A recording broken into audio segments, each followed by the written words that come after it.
Desde que a sociedade começou a se organizar para garantir a propriedade, surgiram documentos, leis, termos específicos, assinaturas e, inclusive, selos oficiais. Casa própria, casa alugada, depende de documentação para que a gente possa tomar posse, habitar ou até mesmo negociar. O assunto do capítulo 5 de Apocalipse é o documento. Nos dizeres de João, o livro. Que documento é esse?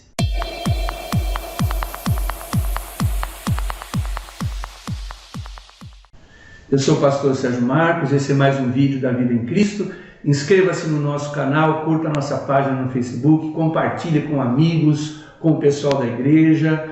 Apocalipse essencial. O assunto do vídeo de hoje é o documento.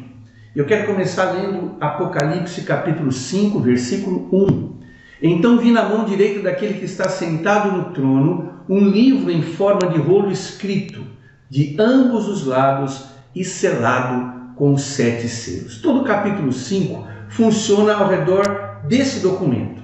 Tá? Então o capítulo 5 é mais ou menos isso aqui. Ó. Um anjo proclama: quem é digno de romper os selos e abrir o livro? Uma grande proclamação. Não foi encontrado ninguém que tivesse a dignidade para abrir aquele documento. E João chora muito. Acredito que o choro de João tem a ver com a expectativa dele. Ele está em espírito dentro de um culto de celebração, de adoração a Deus no céu.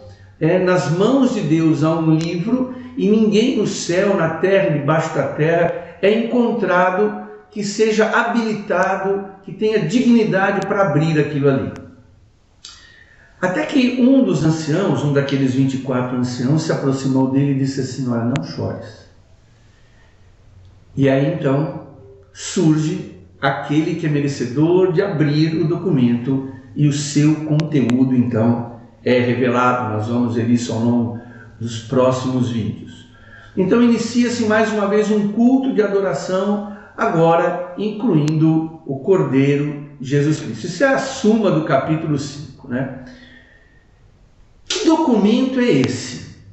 No original, o termo grego é biblon, pode ser traduzido como livro ou como documento. Muitas vezes ele foi traduzido como documento. Um rolo, né, feito com tiras de papiro, elas conforme termina uma tira, é colocada outra, eles vão acrescentando e acrescentando, e isso é muito antigo, né? Esse tipo de material era usado desde lá do Antigo Egito até os tempos do Império Romano, até um pouco depois, foi muito utilizado esse material. E os selos eram bolas de cera colocadas, né, e prensadas com um anel de selar, contendo a marca ou o símbolo, né, de quem estava selando, uma autoridade no caso. Então, essa imagem do rolo, né, vem lá do profeta Ezequiel. Está lá em Ezequiel capítulo 2, 9 e 10, diz assim: então vi, e eis que certa mão se estendia para mim, e nela se achava o rolo de um livro. Estendeu-o diante de mim, e estava escrito por dentro e por fora, lamentações, suspiros e ais. Então Ezequiel já viu esse livro lá atrás. E ele é realmente esse livro que agora está nas mãos de Deus e vai ser aberto pelo Cordeiro. Então a visão de Ezequiel dá forma e estrutura a essa visão de João. Pois bem, qual seria o significado então desse documento? Então é essencial conhecermos o significado do documento para entendermos essa revelação que está no capítulo 5 e nos próximos capítulos de Apocalipse. Então, selar documentos com 7 selos era comum nos tempos de César Augusto e também de Vespasiano, imperadores romanos acostumados com documentos desse tipo. Então, são pessoas ali contemporâneas a João. Dentre algumas possibilidades, a importância desse livro pode ser comparada ao título de propriedade. Tá? Então toda pessoa que comprou um imóvel, negociou um imóvel, precisou lidar com esse título de propriedade. Mas em que sentido? Veja, foi dado a Adão, na criação do homem e da mulher, um título de propriedade. Ele recebeu esse título das mãos de Deus.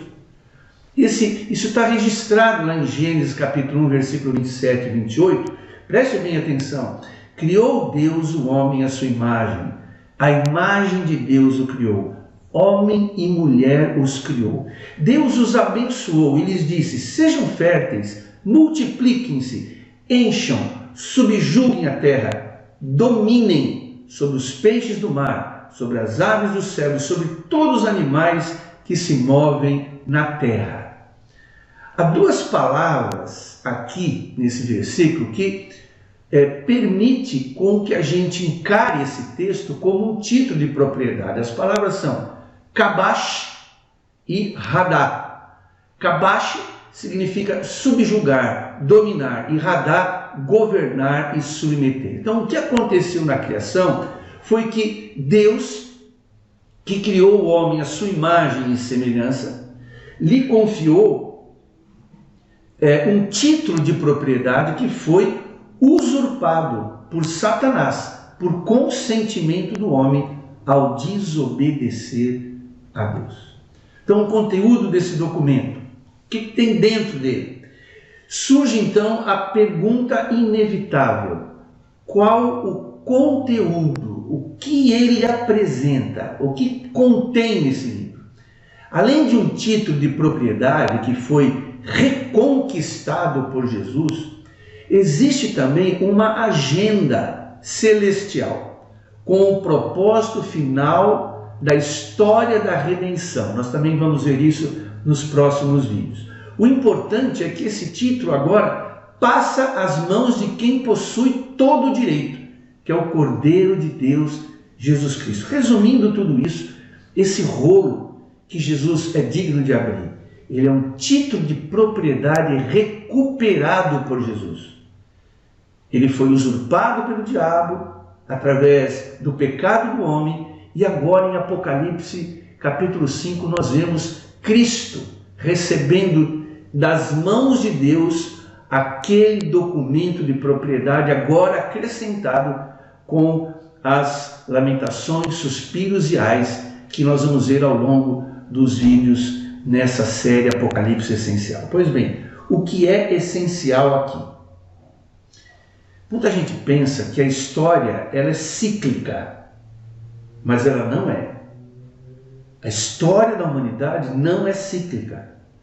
Ela tem um início, ela tem uma evolução, um meio, e ela tem uma finalização.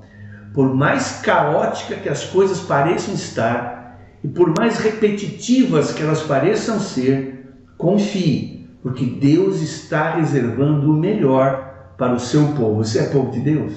Você já tem Jesus como seu único Salvador e Senhor? Você entregou sua vida a Cristo? Você já tem perdão dos seus pecados e já se beneficia das bênçãos da vida eterna? Então aguarde, Deus tem uma finalização para essa história e o início de um novo tempo. Outra coisa, a terra tem um título de propriedade. A terra não está aqui flutuando no universo, a Deus dará, não. Deus é extremamente organizado, e quando ele criou o homem e colocou aqui, ele outorgou-lhe o governo, um título de propriedade, que o ser humano, infelizmente, perdeu, sendo agora, em Apocalipse 5, recuperado por Jesus. Então a vitória de Cristo ainda não pode ser vista plenamente, tá? Mas aguarde que Jesus em breve se manifestará. Então hoje a gente vê a vitória de Jesus nas orações, nas reuniões cristãs, no evangelismo, na intercessão. A gente vê que Jesus venceu, mas isso está restrito ao conhecimento daqueles que têm a Bíblia como sua regra de fé e prática. Mas um dia o poder e o governo de Jesus será revelado a toda a humanidade. A Bíblia diz: todo joelho há de se dobrar e toda língua há de confessar, independentemente do pensamento que a pessoa tenha. da sua crença. Jesus breve se manifestará. A garantia disso é esse documento de posse, de propriedade, que está prestes a ser entregue nas mãos de quem de direito. Então veja bem, séculos antes do nascimento de Jesus, o profeta Daniel assistiu numa visão a entrega do documento de propriedade a Jesus. Então, lá em Ezequiel a gente viu a revelação do rolo. Em Daniel enxerga anos, séculos na frente, e olha lá o que diz Daniel 7, 14 e 15. Na minha visão à noite, vi alguém semelhante a um filho de um homem, vindo com as nuvens do céu. Ele se aproximou do ancião e foi conduzido à sua presença. A ele foram dados autoridade, glória e reino. Todos os povos, nações e homens de todas as línguas o adoraram. Seu domínio é um domínio eterno, não acabará, e o seu reino jamais será destruído. Então, eu convido você, entregue sua vida a Jesus. Ele te ama como ninguém. Ninguém conseguirá te amar como Jesus te ama. Ele demonstrou esse amor na cruz. O brado silencioso de Jesus na cruz é: eu amo você. Ele derramou seu sangue por você. Tá? Se você o rejeitar, o que vai acontecer? Você vai estar aliado a esse sistema mundano falido e vai estar fora dos planos e propósitos de Deus para a humanidade no próximo tempo que está para ser inaugurado. Agora, se você já se entregou a Jesus e a sua vida é marcada por lutas, dificuldades em várias áreas da sua vida, se você enfrenta dores constantes, não conseguiu alcançar seus objetivos, eu quero que você se anime hoje. O seu Deus está preparando uma eternidade de paz e alegria transbordante que jamais terá fim. Nós suportamos muitas coisas nesse mundo: perda de entes queridos, doença, enfermidades graves, doenças de nascença, rejeição, preconceito. Passamos por muitas aflições. Mas lembre-se, esse mundo não é o ideal de Deus para nós. Ele foi manchado. E Deus vai encerrar esse ciclo, iniciar um novo tempo, onde Jesus Cristo será Rei de todos os reis e Senhor de todos os senhores. Lá em Romanos capítulo 8, verso 17, a Bíblia diz: se somos filhos de Deus, então somos herdeiros. Herdeiros de Deus. Lembre-se desse documento de propriedade. Herdeiros de Deus e co-herdeiros com Cristo, se de fato participamos dos seus sofrimentos, para que também participemos da sua glória. Amém? Eu quero orar por você. Obrigado, Senhor, por mais um vídeo que nós podemos colocar à disposição de tantas vidas, homens e mulheres, moços e moças, que precisam tanto ouvir a Tua palavra, sem os vícios da psicologização feita através de muitos púlpitos. Infelizmente nós dizemos isso. Mas, Pai, nós cremos que a verdade bíblica, ela cura, ela enche de esperança, ela traz fé, ela traz salvação. Abençoa-nos nesta hora, nesse momento, onde esse vídeo estiver sendo agora assistido. Veja essa pessoa, o seu coraçãozinho, sua mente, seus propósitos de vida, o seu interior. Traz a paz e a segurança, a certeza de que tempos melhores virão. Jesus prometeu e Ele vai cumprir. Obrigado por mais esse momento, em nome de Jesus. Amém. E Deus te abençoe. Se Deus nos permitir, até o próximo vídeo.